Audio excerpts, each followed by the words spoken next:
বাইকোনোর, ভ্যালেক্স, লোরাক্স এবং নাড়ুর মতো black magic এরকম সব নানা জাতের আঙ্গুর এই যে দেখতে পাচ্ছেন এখানে থোকায় থোকায় যে আঙ্গুর সেটি কিন্তু ধরে রয়েছে।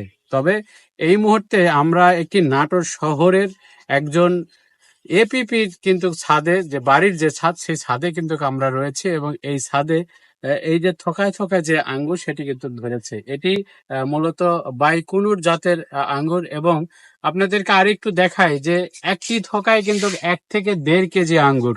এটি আসলেই একটি অসম্ভব যে কাজটি সেটি কিন্তু সম্ভব করেছেন আজকের যিনি এই যে ছাদ বাগানের মালিক। এখানে প্রায় 35 থেকে 40টি গাছ রয়েছে। সেই গাছগুলোতে এখন কিন্তু দেখতে পাচ্ছেন যে থোকায় থোকায় যে আঙ্গুর সেই আঙ্গুর রয়েছে। তো আমরা কথা বলবো এখানকার যে এই ছাদ বাগানের মালিক, সেই ছাদ বাগানের মালিকের সঙ্গে। এই যে ছাদ বাগান তার নামটি হলো যে আব্দুল্লাহ হিল বাকি। আমরা বাকি ভাইয়ের সঙ্গে কথা বলবো। বাকি তরিক ভাই মূলত তিনি একজন নাটোর জেলা জজ কোর্টের এপিপি।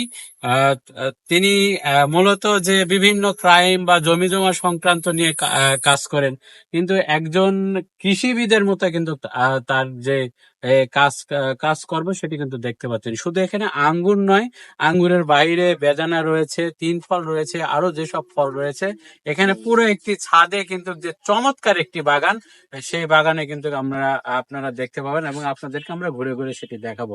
আজকে দেখাবো শুধুমাত্র যে আঙ্গুর রয়েছে সেই আঙ্গুর। এখানে যে বিভিন্ন জাতের যে আঙ্গুর রয়েছে এটি আমাদের নাটোরের জন্য একটি গর্বের বিষয় এবং এই এখান থেকে কি কি ধরনের আঙ্গুর উৎপাদন করা সম্ভব হচ্ছে বাণিজ্যিক ভাবে। তরিক ভাই, আপনার কাছে আমি জানতে চাই যে এটি আপনি কিভাবে শুরু করলেন একজন আইনজীবী হিসেবে? আসলে আইন পেশা যখন আমাদের বন্ধ ছিল করোনার সময়, সেই সময় আমি ছাদ বাগানটা খুব বড় আকৃতিতে শুরু করি। তখন আমি সবজি করতাম।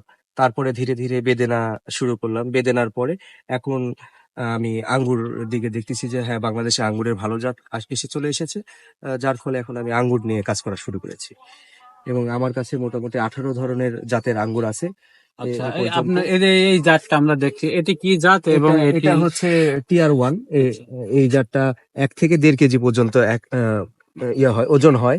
টিয়ার 1 অর্থ কি এটি? এটা হচ্ছে যে জাতটা আমি নিয়ে এসেছিলাম সেই জাতের সাথে এই জাতটার কোনো মিল হয় নাই।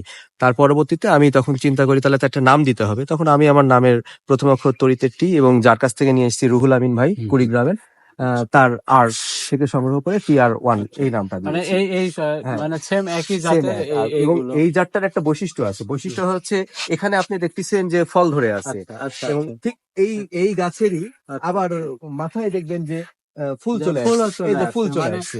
আঙ্গুর কি বছরে 2-3 বার করা এই সম্ভব জাতটাতে কিনা? আমি 2 থেকে 3 বার করে পাচ্ছি আচ্ছা এবং আচ্ছা কিছু পরীক্ষা নিরীক্ষা চলতিছে যে আচ্ছা। এই যে আমরা বেশি ফল সাধারণত কালো যে ধরানো জাতের যায় কিনা আঙ্গুর সেটা সেটিও নিয়ে কাজ দেখতে করতেছি। পাচ্ছি এখানে, কালো জাতের, এটি কি জাত মূলত? এটা হচ্ছে ভিক্টো ব্ল্যাক। ভিক্টো ব্ল্যাক। হ্যাঁ, ভিক্টো আচ্ছা ব্ল্যাক। আচ্ছা।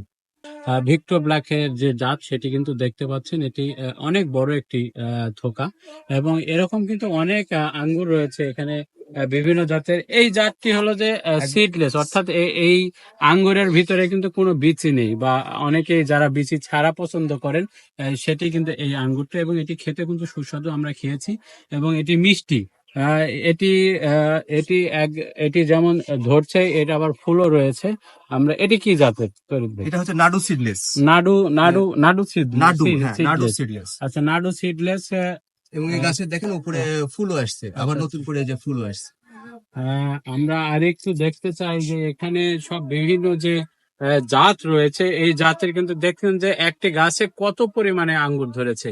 আপনারা যারা এই ছাদ বাগান করতে চান, বা এই যে এই ধরনের একটি ছোট্ট ছাদ বাগানে কিন্তু আপনি প্রচুর পরিমাণে আঙ্গুর পেতে পারেন, অর্থাৎ আপনার পরিবারের যে চাহিদা এটি কিন্তু অনেকটাই মিটিয়ে বা আরো অনেককে দিতে পারেন এবং আপনি ইচ্ছা করলে কিন্তু বাণিজ্যিক ভাবে করতে পারবেন। এখানে মোটামুটি যে 35 থেকে 36টি গাছ রয়েছে বা 40টি গাছ রয়েছে, এখান থেকে প্রচুর পরিমাণে আঙ্গুর পাওয়া সম্ভব। আমরা তরিত ভাই, আপনি যদি আরেকটু দেখান যে এই যে এই গাছটা আপনি দেখাচ্ছিলেন যে এখানে প্রায় 60 থেকে 70টি পোকা রয়েছে ব্ল্যাক ম্যাজিক। এটিকে ব্ল্যাক ম্যাজিক বলে। এই আঙ্গুরের জাতটি, এর বিশেষত্ব কি? এটা একদম কালো হবে। আচ্ছা। আর এটা জুলাইয়ের শেষের দিকে পাকবে। একটা বীজ থাকবে এবং বাজারে যে আমরা কালো কালারের যে আঙ্গুরটা পাওয়া যায় সেটার থেকে একটু সাইজে ছোট হবে, কিন্তু খেতে খুব সুস্বাদু এবং মিষ্টি। মিষ্টি আর মানে আমাদের নাটোরে কি এটি যে কেউ ছাদ বাগানে করতে পারে হ্যাঁ, কিনা হ্যাঁ, সম্ভব কিনা বা অর্ধেক অর্ধেক মাটি আর অর্ধেক জৈব সার মিশ্রণের পরে যে কেউই গাছ লাগালে সেই গাছটা খুব দ্রুত গ্রোথ হবে। এবং এখন যে জাতগুলো আছে এগুলো কিন্তু 1 বছরের ভিতরেই ফল, ফল প্রতিটা জাতি এক এক বছরে বছর মানে এক বছরের এক মধ্যে বছর কিন্তু হ্যাঁ। আপনি আঙ্গুর পেয়ে যাবেন। এদের দেখেন এত পরিমাণে আঙ্গুর ধরেছে, এটি আসলে এটা কল্পনার লোরাস, বাইরে। এটা এটি একটা লোরাক্স লোরাসের একটা জাত। লোরাসের একটি জাত। এই লোরাস বলে। আমাদের দেশে যে পরিমাণ আঙ্গুর আমদানি করতে হয়, আসলে এটি কোটি কোটি টাকা কিন্তু দেশের বাইরে পাঠাতে হয়। বিশেষ করে পার্শ্ববর্তী দেশ থেকে কিন্তু যে আঙ্গুর আমদানিটা বেশি হয় আমাদের দেশে। তো সেদিক থেকে আপনারা যদি এই যারা এখান থেকে কিন্তু চারা সংগ্রহ করতে পারবেন তরিৎ ভাইয়ের সাথে যোগাযোগ করে, এবং যারা ছাদ বাগান করতে চান তারা কিন্তু এই ধরনের মডেলের ছাদ বাগান করতে পারেন। আমরা অনেকেই শখের বশে ফুলের বাগান করি বা বিভিন্ন সবজি চাষ করি, কিন্তু এদিক থেকে আপনি কিন্তু পাশাপাশি এই যে ফল আঙ্গুর বা এই ধরনের যে বেদানা বা আরো যেই সব গাছ রয়েছে সেটি কিন্তু করতে পারেন। এটি টোটালি একটি ইরিগেশন সিস্টেমের মাধ্যমে কিন্তু এই ছাদ বাগানটি তৈরি হয়েছে। তো যারা বিস্তারিত জানতে চান আমাদের কমেন্ট বক্সে লিখবেন। আপনাদেরকে বিস্তারিত এর যে চাষ পদ্ধতি সহ আরো যেসব বিষয় চারায় কোথায় পাবেন সকল কিছু ডেসক্রিপশন বক্সে দেওয়া থাকবে। সকলকে ধন্যবাদ। যদি ভিডিওটি ভালো লাগে অবশ্যই শেয়ার করবেন।